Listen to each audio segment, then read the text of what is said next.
Hello అండి, అందరికీ నమస్కారం. చల్సాన్ గారు నమస్తే సార్. నమస్కారం అండి.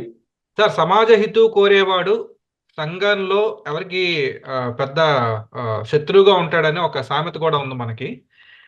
దేని చెప్తున్నారంటే, మీరు 2019లో వైసీపీకి 140 పైన వస్తాయన్నారు, అది నిజమైంది. అప్పట్లో 2018లో కేసీఆర్ గారికి 80+ అన్నారు, అది నిజమైంది. మొన్న కేసీఆర్ గారికి 60+ వస్తాయి, ఏదైనా సునామీ వస్తే 70 దాటుతుంది అన్నారు, అది నిజమైంది. ఇదే రేవంత్ రెడ్డి గారు. అదే, సారీ, కాంగ్రెస్. రేవంత్ రెడ్డి గారికి. క్షమించాలి. ఇప్పుడు చెప్పండి సార్, ఇప్పుడు ఎలాగో ఆ ఎన్నికల హీటు హైదరాబాద్ నుంచి ఋతుపవనాలు వచ్చినట్టు మన ఆంధ్రప్రదేశ్ని తాకుతున్నాయి. మరి కొద్ది నెలల్లో ఆంధ్రప్రదేశ్లో కూడా ఉంది. అంటే ఎర్లీ ఎస్టిమేట్గా చెప్పండి, మీ అంచనా ఏంటి, లేదా మీకు అందుతున్న సమాచారం ఏంటి? ఆంధ్రప్రదేశ్లో గాలి ఎటువైపు వెళ్తుంది? ఫ్యాన్ వైపు వెళ్తుందా, లేదా సైకిల్ చక్రాల మధ్యలోంచి వెళ్తుందా? ఆంధ్రప్రదేశ్ ఈ రెండు ఇది ఉన్నాయండి. పవనాలు ఉంటాయి. ఒకటి పవనాలు అంటే పవన్ కళ్యాణ్ కాదు, పవనాలు అంటే ఈశాన్య ఋతుపవనాలు, అది కూడా సముద్రం నుంచి వస్తాయి. రెండోది నైరుతి ఋతుపవనాలు, మీకు తెలుసు. అదేమో తెలుగునాటికి ఆ కేరళ నుంచి వచ్చి రాయలసీమ దాకా వస్తాయి. ఈ రెండు కాకుండా మీరు చెప్పేది వాయువ్య ఋతుపవనాలు లేదా పశ్చిమ ఋతుపవనాలు తెలంగాణ నుంచి వచ్చే అవకాశం ఉందని. సరే, ఏదేమైనా ఇది కరెక్టే. తెలంగాణ ఇంపాక్ట్ ఖచ్చితంగా ఆంధ్రప్రదేశ్ మీద పడుతుంది. ఇవాళ ఆంధ్రప్రదేశ్లో నేను ఏ రోజు మన కన్సిస్టెంట్ గానే ఉన్నాను. గత 6 నెలల సంవత్సరం నుంచి మీతో మాట్లాడుతున్న నేపథ్యంలో నేను కన్సిస్టెంట్ గానే మాట్లాడాను. ఏమనంటే ఆ తెలుగుదేశం పార్టీకి ఇండిపెండెంట్ గా పోటీ చేసిన ఆంధ్రప్రదేశ్ లో 100 తక్కువ స్థానాలు రాకుండా ప్రభుత్వం ఫామ్ చేస్తుంది. No second thought in that అండి. వాళ్ళు మిగతా వాళ్ళు ఎవరు అనుకోవచ్చు, కానీ దీంట్లో సెకండ్ థాట్ లేదండి. ఇవాళ డిసెంబర్ ఎన్నికలు జరిగితే, అది ఊహాజనితమైనా ఇవాళ జరిగితే చెప్తున్నాను, 3-4 నెలల తర్వాత జరగొచ్చున్నాను, that different issue. Kalyan Babu గారితో పార్టీతో కలిస్తే 115 స్థానాలు వస్తాయి. తెలుగుదేశానికి ఎక్కువ పెరగకపోవచ్చు, 1-2 స్థానాలు. జనసేనకి 13 స్థానాలు పెరుగుతాయి. అది కలవటం వల్ల 100% విన్నింగ్ కాంబినేషన్ అనేది వచ్చేసింది. సైకలాజికల్ గా చాలా ఇంపాక్ట్ చూపిస్తుంది ఓట్ల పరంగా ఎలా ఉన్నా సరే. దాంతోపాటు వామపక్షాలు కూడా కలిస్తే 115-120 స్థానాలు తక్కువ కాకుండా ఇవాళ తెలుగుదేశం, వామపక్షాలు, జనసేన కూటమి అధికారంలోకి వచ్చేది స్పష్టంగా కనపడుతుంది. ఇవాళ మీరు ఎవరు ట్రోల్ చేసినా మీకు తెలుసు, ట్రోల్ చేస్తే శ్రీనివాసరావు గారు దివంగతులయ్యారు కేసీలో. ఆయన నాతో మాట్లాడి 140 స్థానాలని చెప్తే మాట్లాడితే మానేశారు సంవత్సరం. చంద్రబాబు నాయుడు గారితో అత్యంత సన్నిహితులుగా ఇప్పుడు 24 గంటల ఈయన ఫోటో లేకుండా ఆయన ఫోటో ఉండదండి. సరే, ఆయన ఫోటో లేకుండా ఈయన ఫోటో ఉంటుంది, వేరే సంగతి. ఆయనకి నాకు కూడా ఇబ్బంది అయింది. నేనేదో భ్రమలో ఉన్నానంట. పందాలు ఆయనే మీరు నాశనం అయిపోతారు, మిగతా వాళ్ళతో ఏం మాకండి, వాళ్ళు ఇబ్బంది పడతారు, వాళ్ళ వాస్తవాలు తెలుసుకుని ఎన్నికలు అయిపోయిన తర్వాత కూడా ఎందుకండి అని చెప్పాను. వినిపించుకోలేదు పెద్దలు. సరే, వారికి నాకు చిన్న వైరుధ్యం అనిపించుకోవచ్చు. ఐ రెస్పెక్ట్ దెమ్, వాళ్ళ ఉద్దేశం ఎలా ఉన్నా. కానీ ఇవాళ మళ్ళీ చెప్తున్నాను, ఈ టోటలీ ఇవాళ అక్రాస్ సెక్షన్స్ ఎక్సెప్ట్ ఒక ఎక్కువగా పథకాలు లబ్ధి పొందుతున్న వర్గాలు కానీ, జగన్ గారిని మొట్టమొదటి నుంచి అంటి పెట్టుకున్న వర్గాల్లో దాదాపు ఆ వర్గంలో 70% కానీ తప్ప మిగతా చోట్ల బై అండ్ లార్జ్ ఇది అసంతృప్తి వచ్చిందండి. ఈ అసంతృప్తి రావడానికి కేసీఆర్ గారి మీద వచ్చిన అసంతృప్తి వేరు. ఇది అసంతృప్తి రావడానికి వాస్తవ ప్రాతిపదికన మిగతా కూడా ఏం తినేదట్లేదయ్యా, డబ్బులు ఇస్తున్నాడు కానీ గ్యాస్ బండ పెరిగిపోయింది, ఇంకోటి ఏదంటున్నారు, ఇది కరెంట్ బిల్లులు sir. Main current bill effect అవుతుందండి. గ్యాస్ బండ పెరిగిన దానికి ఆయన బాధ్యత కాదు. పెట్రోల్ డీజిల్ ఛార్జీలు పెంచలేదు, పెంచిందంతా కేంద్ర ప్రభుత్వం. మూడోది ఆయిల్ రేట్లు పెంచింది ఎవరికన్నా, ఆదాని గారి కంట్రోల్ ఉంటుంది లాజిస్టిక్స్. ఆ ఏపీలో పెంచేసి తెలంగాణలోనూ మా తమిళనాడులో తక్కువ ఉన్నాయి, లేవు కదా ఉల్లిపాయలు. అలాగే కరెంటు ఏదైతే ఉందో బొగ్గు ఉత్పాదన కేంద్రాల మీద విదేశీ బొగ్గు పెట్టాలని చెప్పి మోడీ గారు ఆదాని బొగ్గు కోసం తీసుకొచ్చిన ప్రతిబద్ధత వల్ల దేశవ్యాప్తంగా కూడా కరెంటు రేట్లు, దాంట్లో సంస్కరణ తీసుకురాకపోతే రేట్లు పెంచి ఈ డిస్కౌంట్స్ మీద మీరు ట్రూ అప్ ఛార్జీలు అయిపోతే మీకు మిగతా లోన్లు ఏమో, సంస్కరణ ఫలాలు రానేమని చెప్పి కేంద్ర ప్రభుత్వం హుకుం జారీ చేసింది. దాని ఆంధ్రప్రదేశ్ ప్రభుత్వం ఒప్పుకుంది, తెలంగాణ ప్రభుత్వం కొన్నిట్లో ఒప్పుకోలేదు. ఈ నేపథ్యంలో కేంద్రం నిధులు వస్తున్న నేపథ్యంలో వీళ్ళు అంటే వీళ్ళు కొంత పెంచవచ్చు, కేంద్ర ఆదేశాలు స్పష్టంగా ఉన్నాయి, కానీ ప్రజలకు అదేమీ తెలియదు. ఇవాళ అత్యధిక షాక్ తగిలేది వైఎస్ఆర్ కాంగ్రెస్ పార్టీకి షాక్ తగలబోయేది కేవలం కరెంట్ ఛార్జీల వల్ల. 300 వచ్చేది 600, 700 అయిపోయింది. ట్రూ అప్ ఛార్జీలు ఏంటి, 2019 ముందు అది 1 అండి. ట్రూ అప్ ఛార్జీలు కానీ ఇంకో ఛార్జెస్ ఉన్నాయి దాంట్లో. ఆ ఛార్జీలు ఇప్పుడు వసూలు చేస్తున్నారు, అప్పుడు వసూలు చేయలేదని చెప్పి ఆ రోజు గ్యాప్ ఆఫ్ ఛార్జీలు ఏదైతే ఉన్నాయో ఇప్పుడు వసూలు చేస్తున్నారు. రెండోది 22, 23లో కూడా ఆ తేడా వచ్చిన దాన్ని AP ERC electricity regulatory authority ఇచ్చిన ఆదేశాల మేరకు ఇప్పుడు వసూలు చేస్తున్నారు. ప్రజలకు అన్ని అనవసరం. ఖచ్చితమైన కరెంట్ షాక్ ఆ పార్టీ ఓడిపోవడానికి ముఖ్యమైనది కరెంటు రేట్లండి. తర్వాత అది ప్రజల్లో భవిష్యత్తుకి ఎక్కువ ఖర్చు పెట్టట్లేదు, మొత్తం అంతా ఫ్రీబీస్ ఇచ్చేస్తున్నారని మధ్యతరగతి ప్రజల్లో చాలా బలీయంగా ఉన్న అభిప్రాయం. కొంతవరకు నిజమే. వాళ్ళ మిగతా నాడు నేడు నేను మొన్న వెళ్ళొచ్చాను, తిరుపతి కానీ చిత్తూరు కానీ వెళ్ళినప్పుడు దిస్ ఎంటైర్ డెఫినేషన్ నేను discuss with you later on that subject. ఈ నేపథ్యంలో మాత్రం ఇది కూడా కాకుండా ఆయన ఇప్పుడు కళ్యాణ్ బాబు గారు ఉన్నారు. కళ్యాణ్ బాబు గారితో ఒక వర్గం సంపూర్తిగా లేదండి. నేను రెడ్డి కులం అని చెప్పారు, అన్ని వర్గాలను ఆయన కలిపి పెట్టడానికి చూస్తున్నారు. ఆయన బయటికి రాగానే వీరు మరి జగన్మోహన్ రెడ్డి గారి ప్రోద్బలమో ఎవరో తెలియదు కానీ చిరకాల పరిచేస్తారు. వ్యక్తిగతంగా మంచి అయినా మరి పేరు నాని గారు బయలుదేరతారు, అక్కడ కోడిగుడ్లు అమర్నాథ్ గారు బయలుదేరతారు. మీ కోడిగుడ్లు అంటే ఎగ్స్ అండి, ఇప్పుడు ఎగ్స్ పెడితే తర్వాత గుడ్లు రావు అని చెప్పారు. ఏదో చాలా తగ్గ యాక్చువల్ గా ఆయన ఏదో అడావుట్ చేశారు. ఎందుకు అంత మంచివాడే, ఎందుకు అంత హామ్ పెరిగిపోయిందో మా మీద కూడా విమర్శలు చేసి ఆయన ఇప్పుడు విమర్శలు చేసే స్థితికి ఆయన ఎందుకు వెళ్ళిపోయాడు ఆ వయసులో. ఇప్పుడు కాన్స్టిట్యున్సీ మారాల్సిన పరిస్థితి వస్తుంది. డిపాజిట్ కూడా వస్తుందో రాదో చెప్పలేమని అంటున్నారు కానకాపల్లి. ఆయన ధైర్యం ఉంటే పోటీ చేయమని అక్కడ ఛాలెంజ్ చేస్తున్నారు. నేను వెళ్ళిపోతాను ఈ కాన్స్టిట్యున్సీ ఉన్నాననే భావన ఆయన ఉన్నారంటున్నారు. ఖచ్చితంగా ఓడిపోతున్నారు ఆయన. సరే ఆయన కానీ ఆయన తర్వాత ఇంకా ఇంతకుముందు మిగతా అందరూ సరే మన రాంబాబు గారు మిత్రులు సంబరాలు రాంబాబు గారు అంటారు కానీ అనకూడదు ఆయన. గవర్నీలు అంబటి రాంబాబు గారు వారు వీళ్ళందరూ టైక్ మీద లేచి నాయుడు పవన్ నాయుడు అంటారు. ఆయన నాయుడు అని నేను చెప్పుకోలేదు. ఆయన ఈ వర్గాన్ని తీసుకెళ్లి నాయుడు గారికి సారీ కళ్యాణ్ గారికి అటాచ్ చేస్తారు. ఎందుకు అటాచ్ చేస్తారో ఈ స్ట్రాటజీ ఏంటో ఆయన పెళ్లిళ్ళ గురించి మాట్లాడతారు, సిద్ధాంతం మీద మాట్లాడకుండా. వీటిలన్నింటి చర్యల వల్ల వీళ్ళు అనుకుంటారు హీరోలు అనుకుంటారు, కానీ పైన ఆదేశాలు ప్యాలెస్ ఆదేశాలు పాలించాలి. పైన వీళ్ళందరికీ సకల శాఖ మంత్రిగా చీఫ్ గా ఒక ఆయన ఉన్నారు, గవర్నర్ సజ్జల రామకృష్ణ రెడ్డి గారు. వారు చెప్పింది ఫాలో అవ్వాలి. ఇవన్నీ చూసుకున్న తర్వాత కక్షాదింపు చర్యలు నిజంగా జగన్మోహన్ రెడ్డి గారు కనుక నవరత్నాలు అమలు చేసి ఇంకో దశరత్నం కూడా తీసుకొచ్చి తన పాలన తను చేసుకుంటే ఇంకా 20 ఏళ్ళు అధికారులు ఉండేవాడండి. ఆయన స్ట్రాటజీ క్లియర్ గానే ఉంది. కానీ మొండివాడు రాజు కంటే బలవంతుడు కార్తీక్ గారు నానుడు విన్నాం.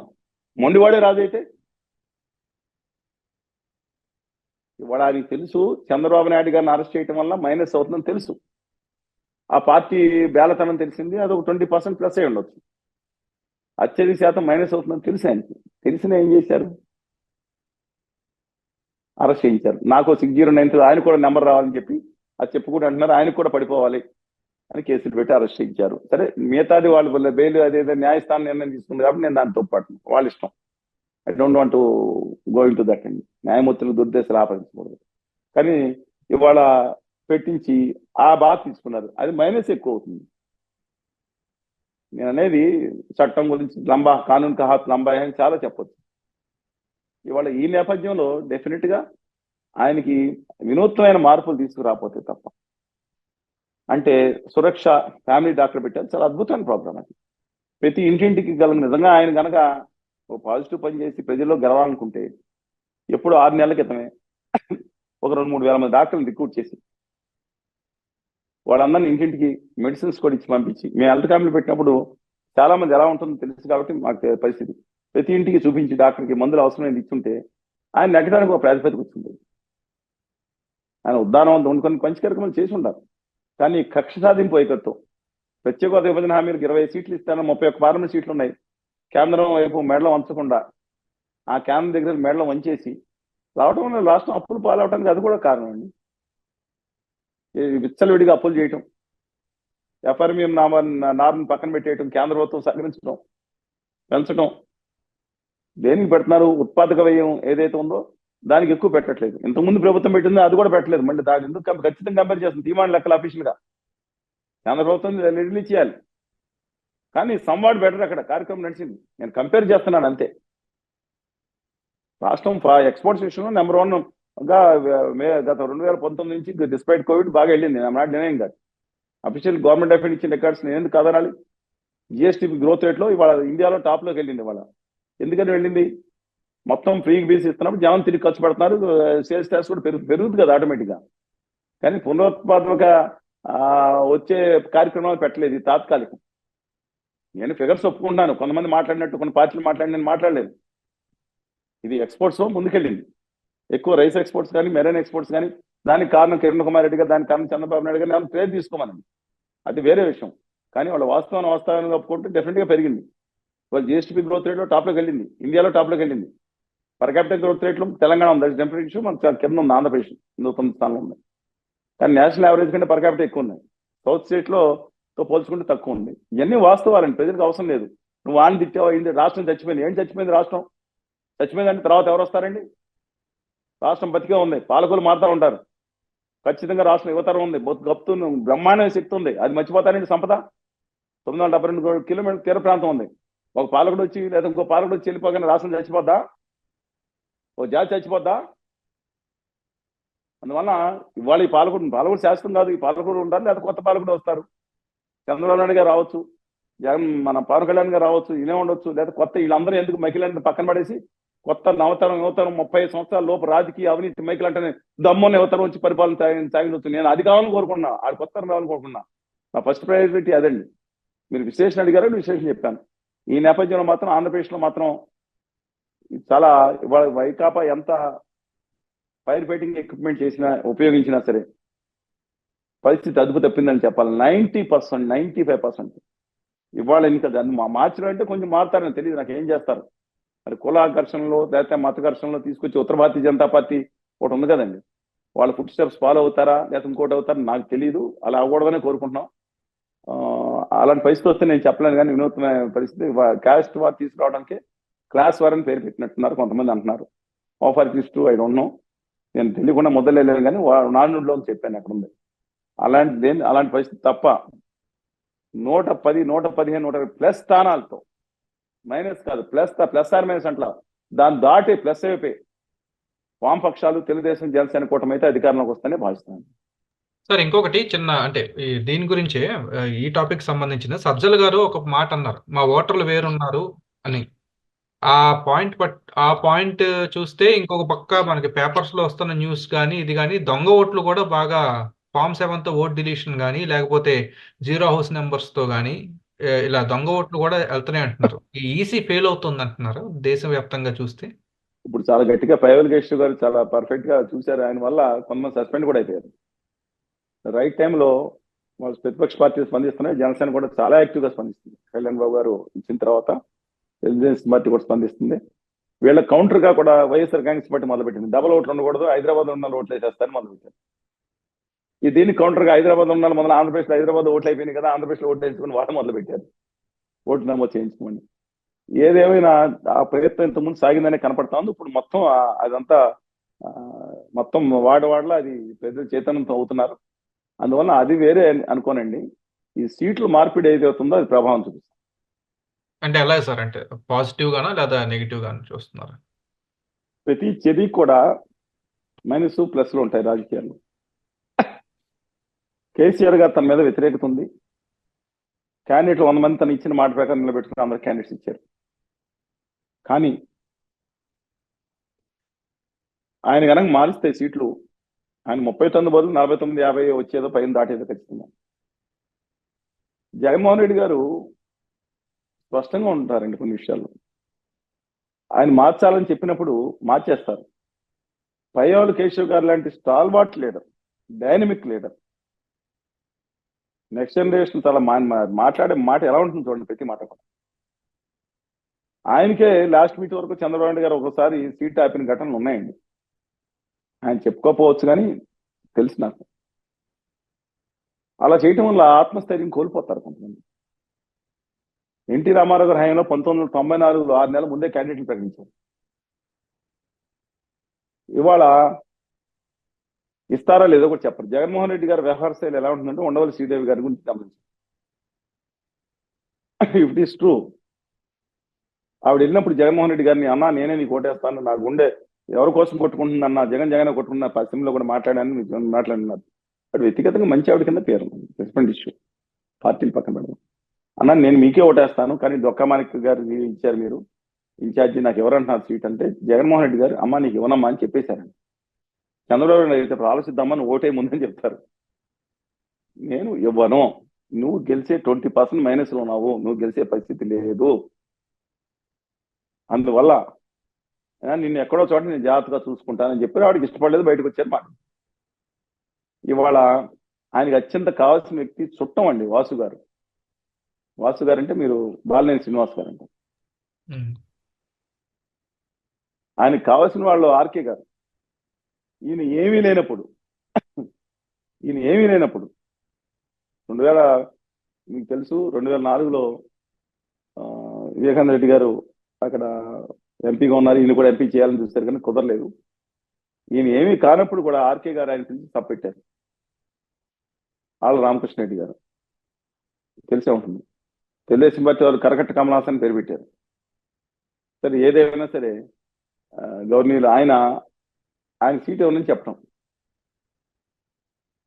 జరిగిందనే. అలాగే అనేక మంది సీట్లు మార్చడం ఆయన స్ట్రాటజీ ప్రకారం వెళ్తాను. దీంట్లో 60-70% ప్లస్ ఉంటుందండి, ఆయన మైనస్ కూడా ఉంటుంది. ఎందుకంటే కొంతమంది నాయకులకు సొంత ఓటింగ్ ఉంది, అందరూ పారాసైట్స్ కాదు దాంట్లో, అంటే వాళ్ళు ఇక్కడ వ్యతిరేకం చేస్తారు. అంటే ఒకటి చిన్న సారీ ఫర్ ది ఇంటరప్షన్. మీకు 89లో ఎన్టీ రామారావు గారు కూడా ఏకపక్షంగా నిర్ణయాలు తీసుకున్నారు. ఇక్కడ సభ్యుల ఇష్టాలకు సంబంధం లేకుండా జగన్మోహన్ రెడ్డి కూడా ఏకపక్షంగా నిర్ణయాలు తీసుకుంటే అది వర్కౌట్ అవ్వకపోవచ్చు కదండి. 88లో ఎన్టీ రామారావు గారు బడ్జెట్ లీక్ అయిందనే చిన్న కారణంతో 30 మంది పైగా మంత్రులు డిస్మిస్ చేసేసి మంత్రివర్గం లేకుండా ఆయన ఢిల్లీలో కూర్చున్నారు. అది ఏకపక్ష నిర్ణయం. తెలుగు జాతి ఉన్నంత వరకు, తెలుగు జాతి ప్రపంచంలో నిలిపిన గొప్ప మనుషులు ఒకలైన ఎన్టీ రామారావు గారు తీసుకున్న నిర్ణయం అది, అనాలోచిత నిర్ణయం అది. ఇవాళ జగన్మోహన్ రెడ్డి గారు తీసుకునే కేసీఆర్ గారు కనుక మారిస్తే వాళ్ళ కనీసం ఆయన పోటీలో ఉండేవారు. వాళ్ళు జగన్మోహన్ రెడ్డి గారు సీట్లు మారిస్తే ప్రతిపక్ష పార్టీలు కొన్ని ఆనందోత్సవాలతో అసలు ఉబ్బి తబ్బిబ్బి అయిపోతున్నాయి. నిన్న వాళ్ళు వస్తే పరిశీలిద్దామని చంద్రబాబు నాయుడు గారు కూడా మాట అన్నట్టు చూశారు మీరు. ఇంతకాలం బట్టి అత్యంత వేదాలను ఎదుర్కొని వాళ్ళు పదవులు అనుభవించి చాలా మంది 3 ఏళ్ల పాటు 4 ఏళ్ల పాటు పదవులు కేబినెట్ హోదాలో కాపీ అనుభవించి ఇవాళ కొత్త మంది కనపడతా ఉన్నారు. నేను వాళ్ళు తప్పట్టట్లేదు. వాళ్ళు వచ్చేసి వాళ్ళు మా హోదా మీద దాని మీద మాట్లాడిన వాళ్ళు వచ్చి ప్రతిపక్ష పార్టీల తరఫున కూర్చొని వాళ్ళు ముందు ముఖ్య స్థానాలు నేను వెళ్ళినప్పుడు మొదలు కూర్చొని ఉంటున్నారు. వాళ్ళకి పదవి ఎక్స్టెండ్ చేయలేదు కాబట్టి వాళ్ళని ప్రతిపక్ష పార్టీని ఎత్తిమే పెట్టుకుంటుంది. నాకు అర్థమే కావట్లేదండి. అబ్సల్యూట్లీ అసలు ఏం అవతరాన్ని కొట్టాలనేది దాంట్లో విద్యుత్ లేదా? వీళ్ళు బూతులు తిట్టినాడు. మేము ఎప్పుడు ఎవరి పార్టీ బూతులు తిట్టాం? మేము దుర్మార్గులు అంట కొన్ని పార్టీలు, వైకాపా, తెలుగుదేశం, భాజపా పార్టీ. సరే, coming back to this point అండి. ఇవాళ ఏమవుతుందంటే ఇంతమందిని మార్చడం వల్ల ఒక సీటుకు విడుదల రజని గారు తెలంగాణలో పుట్టి పెరిగిన వారు అక్కడికి వచ్చారు. She married to person from Chilakalapeta constituency. ఇవాళ ఆవిడకి మీద వ్యతిరేకత ఉంటుందని అర్థమైపోయింది. ఆవిడ ఆ సీటు కొత్త మంత్రిని గారు ఆదిమూలం సురేష్ గారు మంత్రి గారు ఆయన తిరిగి ఇప్పుడు కొండకు మార్చారు. కొండపులో ఆయన ఇంటి ఫస్ట్లో ఆయన ఓడిపోయే అవకాశం కనపడుతుంది. డాక్టర్ బాల వీరాంజనేయ స్వామి గారు చాలా మంచి పేరు ఉంది సోదరుడు అని. విడుదల రజని గారి విషయం చెప్పలేదు, ఎందుకంటే ఆ సీటు ఆల్రెడీ తెలుగుదేశం నెగ్గింది, మద్దాలగిరి గారే ఆ పార్టీలో గెలిచారు. ఈ నేపథ్యంలో ఇవాళ సీట్లు మార్పిడి వల్ల డెఫినెట్ గా జగన్ గారు తన మీద ఉన్న మైనస్ పాయింట్ ని ఎమ్మెల్యేల మీద ట్రాన్స్ఫర్ చేస్తున్నాం. ఆ స్క్రాప్ అని తీసేసిన వాళ్ళు అందరూ నేను అంటలేదండి, కొంతమంది గచ్చి వాళ్ళు ఉన్నారు, కొంత తీసేసిన వాళ్ళని ఆ స్క్రాప్ నెత్తి మీద పెట్టుకున్నాను ప్రతిపక్ష పార్టీలు వీళ్ళు అవుతుంటే అంటే వాళ్ళ విజేత నేనేం స్పందిస్తానండి, ఏదో ఉపయోగపడతాను, అదంతా వీళ్ళు మార్చుతారన్నమాట. అందువల్ల అందరు నేను అంటలేదు, బట్ జగన్మోహన్ రెడ్డి గారి వరకు అంతమందిని మార్చడం అనేది ఖచ్చితంగా ప్లస్ ఎక్కువ ఉందండి, మైనస్ కొంత. ఇంకొక పాయింట్, కేసీఆర్ గారు ప్రజలకు అందుబాటులో లేరని ఆయన మీద బాగా వ్యతిరేకత వచ్చింది కదా తెలంగాణలో. సేమ్ ఇప్పుడు పాదయాత్రలో ఉన్నప్పుడు ఆయన స్టేట్ వైడ్ అందరినీ కలిశారు. అపోజిషన్ లీడర్ గా ఉన్న జగన్మోహన్ రెడ్డి గారు, ముఖ్యమంత్రి జగన్మోహన్ రెడ్డి గారు ప్రజల్ని నేరుగా కలవడం అనేది చాలా అరుదు. మంత్రులకు కూడా అపాయింట్మెంట్ ఎవరు. సేమ్ కేసీఆర్ గారికి జగన్మోహన్ రెడ్డి గారికి కామన్ గా ఉన్నటువంటి ఒక పోలిక అది. దీనికి మైనస్ అవ్వదంటారా మరి? మోడీ గారికి కూడా సరే, ఆది గురువు ఆయనే అనుకోండి. అందుకని సరే నేను అందా ఏంటంటే కేసీఆర్ గారు అహం అని చూసారా? కేటీఆర్ గారు ఏమన్నారంటే దాని గురించి అందరినీ కలవాల్సిన పనులు చేసే పనులు చేస్తారు. జగన్మోహన్ రెడ్డి గారు అదనంగా పరదాల మధ్యన ముఖ్యమంత్రి అని పేరు వచ్చింది. నేను ఎక్కడా లేదండి పరదాలు ఏంటో చెట్లు కొట్టేయడం ఏంటో. ఎక్కడ విన్నారా మీరు ఇండియాలో పరదాలు కట్టించుకుని తిరిగి ముఖ్యమంత్రి ఎవరని? హెలికాప్టర్ పూర్వం మీద గోశాలలో తిరిగేవారంట. రాజా అంతపురం మహిళలు గోశాలలో ఉండేవారంట. పరదాలు వెనక నుంచి మాట్లాడేవారంట. మీకు తెలుసు చాలా కమెంట్స్ అలాగా. ఈయన సభలోకి వెళ్తున్నారు, 20 కిలోమీటర్ల దూరం వెళ్ళడానికి హెలికాప్టర్ అంట. carry on. ఇవాళ అలాంటి ముఖ్యమంత్రి ఎక్కడో కనపడుతున్నారు మీకు దేశంలో? ఇవాళ అందుకని ప్రజలు అది కూడా కన్సర్న్ తీసుకుంటారు. ధర్మదర్శనం 2 సంవత్సరాల క్రితం అనుకుంటా మంత్రి గారు నా పక్కన కూర్చున్న వాళ్ళతో చెప్తా ఉన్నారు, మాకు ధర్మదర్శనం సర్వదర్శనం ఉంటుంది కదండి తిరుపతి వెంకన్న స్వామి దగ్గర. ధర్మదర్శనం ఏం తప్పితే ప్రత్యేక స్పెషల్ దర్శనం జరగలేదు. ఎల్లవానికి మొన్నే ప్రయత్నిస్తున్నాను.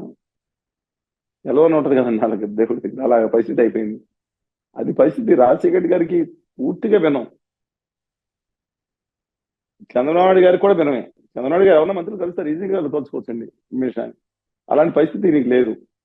ఈయన సెక్రటరియట్కే రాని మంత్రి. ఇప్పుడు కేసీఆర్ గారు సెక్రటరీకి రాలేదు, ఈయన సెక్రటరీకి వచ్చారండి. ఎన్నిసార్లు జరుగుతుంది? ఆయన ప్యాలెస్ లో మీటింగ్ జరుగుతూ ఉంటుంది. ప్యాలెస్ కాకపోయినా భవనం పనే, మనం ఆయన ఇంటి భవనంలో పెద్ద భవనంలో జరుగుతూ ఉంటుంది. ఇవాళ అలాంటి పరిస్థితి ఏ ముఖ్యమంత్రికి కూడా లేదండి, అలా రాని పరిస్థితి. చంద్రబాబు నాయుడు గారు అందరినీ కలిసేవాడు. రాజశేఖర్ గారు అయితే ఓపెన్ మనిషి. కిరణ్ కుమార్ రెడ్డి గారు అయితే కొంచెం ఆయన మంత్రులు కావడానికి వరకు ఇబ్బంది లేదు, జనం పట్ల వేరే వ్యవహారం, ఒకళ్ళ వ్యవహార సైకిల్ ఒకరికి ఉంటుంది. కానీ ఇవాళ ఆయన వచ్చి ఇవాళ మాత్రం అది కూడా ఇంపాక్ట్ ఉంటుందండి. కేసీఆర్ గారు ఏదైతే ఉందో ఖచ్చితంగా అది కూడా ఇంపాక్ట్ డెఫినెట్ గా ప్రజల్లో పడుతుంది. యాక్చువల్గా ఇవాళ రేవంత్ రెడ్డి గారు ప్రజా దర్బార్ని పెట్టారు. దానివల్ల అన్ని ఇప్పుడు 33 మంది కలెక్టర్లు, 100 మంది ఎంఆర్ఓలు, ఆర్డీఓలు, వీళ్ళందరూ ఎందుకంటే ఉంది. వాళ్ళందరి ద్వారా పరిష్కారం కాని సమస్యలు ఉంటే రావాల్సిందే, నేను కాదంటలేదు. పూర్వం రాజులు గంట పెట్టేవారు, తెలుసు కదా, గంట కొట్టేవారు, ధర్మగంట. ఇప్పుడు అవసరమా అంటే ఒక సింబాలిక్ గా ఇంపార్టెంట్ అన్ని అందరూ చెప్పాం, మేము అది జరగలేదని తీసుకురావడం వరకు పర్వాలేదండి, ఒప్పుకున్నాను. కానీ మొట్టమొదటి ఈయన పరిష్కరించమంటే ముఖ్యమంత్రి ఏం పరిష్కరిస్తాడు? తిరిగి అక్కడికే పంపించాల్సింది. సరే ఏదేమైనా సరే ప్రజల్లో అసంతృప్తి, ఆ లోకల్ ఈ రేట్లు పెరిగింది, సంబంధం ఉన్నా లేకపోయినా, అన్నిటికంటే కక్షాదిం చర్యలు, స్కీములు కొంతమందికి వస్తున్న మిగతా వాళ్ళకి అందట్లేదు అనేది, ఇవాళ దళితులకి కొన్ని స్కీములు ప్రత్యేకంగా వచ్చే రద్దయిపోయినాయి అనేది, ఇవన్నీ పరిగణలో తీసుకోవాలి. తీసుకుంటూ నెంబర్ ఆఫ్ ఫ్యాక్టర్స్ అండి. అందువల్ల ఇవాళ ఆయన 2014 వచ్చిన సీట్లు కూడా ఆయనకు రావండి. ఓకే, చాలా ధన్యవాదాలండి. చాలా సంగతి అంటే మనం రెగ్యులర్ గా చేద్దాము. అంటే మీకు పబ్లిక్ లో రెగ్యులర్ గా ఇంటరాక్ట్ అవుతూ ఉంటారు కదా, ఇలా మీరు ఒక న్యూట్రల్ మనిషిగా బాగా అందిస్తూ ఉంటారు. ఆ ఉద్దేశంతో రెగ్యులర్ గా ఈ పాయింట్లు అయితే డిస్కస్ చేద్దాం సార్, మేబీ నెలకు ఒకసారి అలా. అలాగే. ధన్యవాదాలండి. ఓకే.